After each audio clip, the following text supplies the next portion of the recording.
Takže dobrý deň.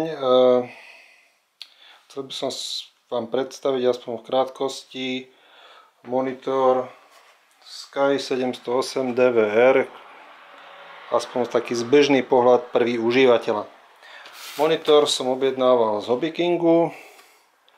História je dlhá, ale v podstate potreboval som niečo, čo mali v európskom sklade. Tento tam mali, zaujíma svojimi parametrami. Ak ho objednáte, dostanete takúto krabicu. Prvý šok, ktorý som utržil, keď som krabicu otvoril, je, že dostanete aj zdroj. O zdroji sa v popise nehovorilo nič.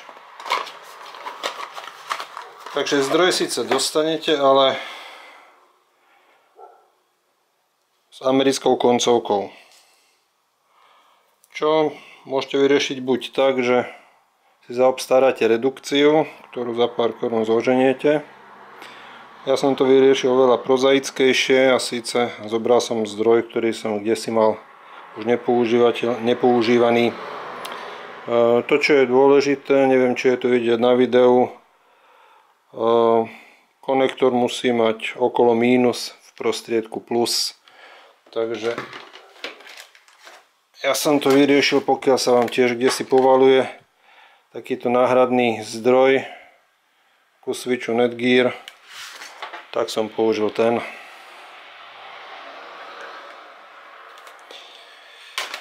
Takže okrem zdroja, ktorý v našich končinách bez redukcie vám nepomôže, v krabici nájdete samotný monitor,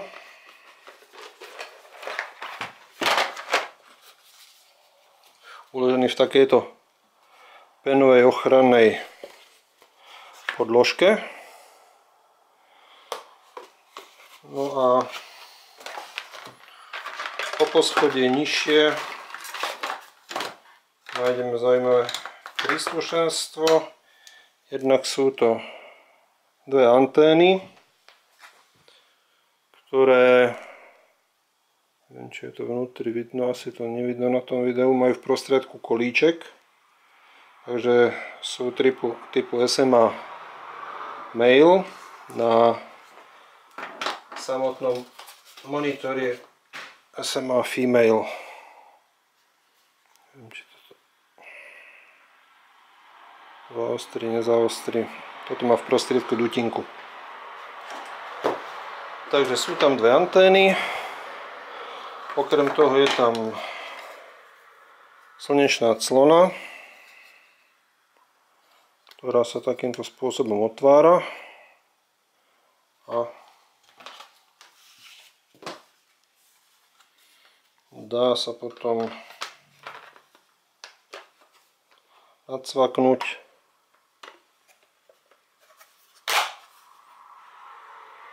na samotný monitor, takže to vyzerá potom takto. Ďalej je tam napájací konektor. Ak by ste to chceli nabíjať z akumulátora. Ten konektor je typu SMA female, takže potrebujete na druhej strane baterku, ktorá má SMA male konektor. Ďalej je v balíku audio-video kábel, činč samica, na druhej strane je jack 3,5. No a okrem toho tam nájdete užívateľský manuál s pomerne malými písmami a nejaké varovanie ohľadne baterky. Monitor má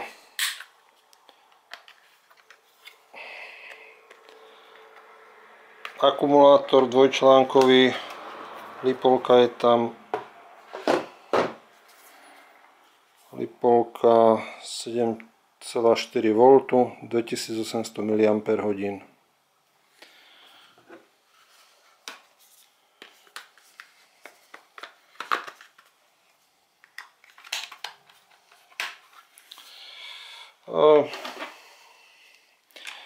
To prvé sklamanie, ktoré bolo, keď mi ten monitor prišiel, je naozaj z typu konektora, ktoré je na samotnom prijímači. Dôvod je ten, že ja mám na anténach konektor RP SMA Mail, takže prvé, čo som robil, som zháňal redukciu SMA Mail na RP SMA Female, aby som mohol použiť existujúce antény. Používam takéto pekné hríbiky, ktoré samozrejme vnútri majú dierku. Takže aj tu je dierka, aj tu je dierka, dierka do dierky nejde. Takže konektory mám na ceste. To, čo ma ale veľmi milo prekvapilo, keď som skúšal dosah s 200 mW vysielačom, tak ten dosah bol vyše 700 metrov s týmito originál anténami, takže myslím, že milé redukcie, aj keď prídu, tak ich moc nepoužijem. Zoznámenie so samotným monitorom, ktorý má v sebe aj videorekordér, môžete pozrieť aj na nete. Má tu microSD kartu, tu má napájací vstup, preset, má to PPM výstup, s ktorým sa dá nejakým spôsobom ovládať podľa manuálu tento prijímač, ale priznám sa, že som neskúmal aký. Na druhej strane má to HDMI vstup, ktorý nepoužívam. Audio video vstup, zíde sa na nejaké testovanie. Má to výstup, audio video, USB, konektor. Zatiaľ som neskúšal, netuším na čo sa používa.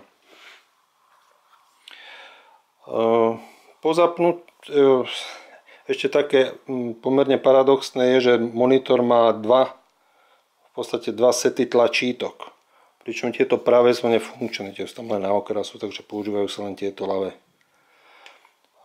Monitor má veľmi dobrú svietivosť. Dokonca aj na priamom slnku je to celkom dobre vidno. Má to diverzitný prijímač. Trošku sklamanie, že zatiaľ som nezistil, že by indikoval, že z ktorej antény prijíma práve.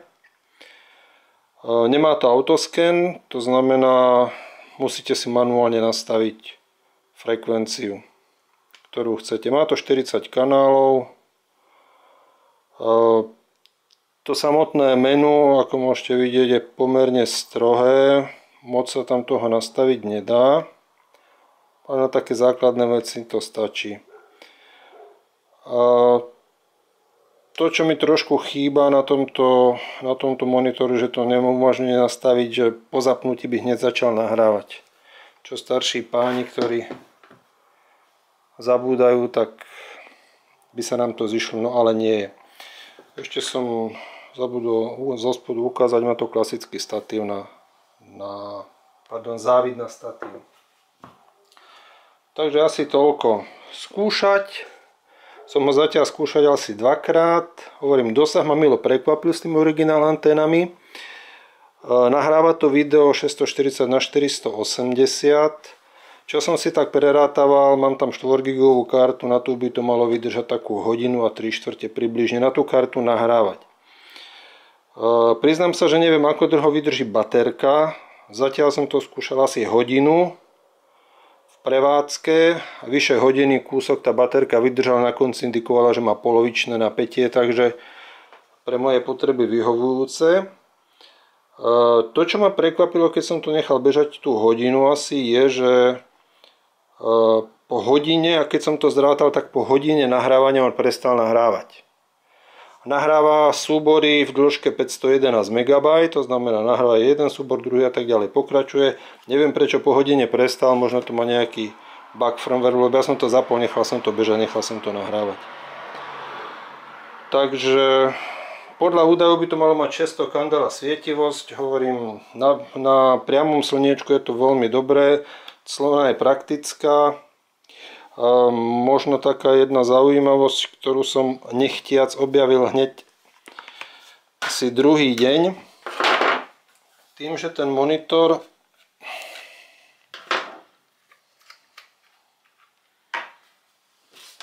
sa ukladá do takéhoto pekného penového púzdra a potom to púzdro sa dá na spodu je takéto plato pre zvyšné príslušenstvo. a na to sa ukladá ten monitor. Tento zámok je magnetický. Môže sa stať, že pri trošku stlačení sa vám, ako sa mne stalo, že sa zapne ten, stlačíte tlačítko povera, zapne sa vám samotný monitor. Takže som to vyriešil veľmi prozaicky takýmto kusom lepenky. Takže vtedy ten monitor skladujem takýmto spôsobom. Takže to je len taká drobná vychytávka. Celková spokojnosť s monitorom, tak vraví klasik, u mňa dobrý.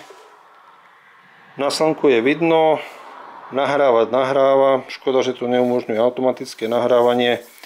Viacej potom ja nepožadujem. Takže toľko zatiaľ. Dovidenia.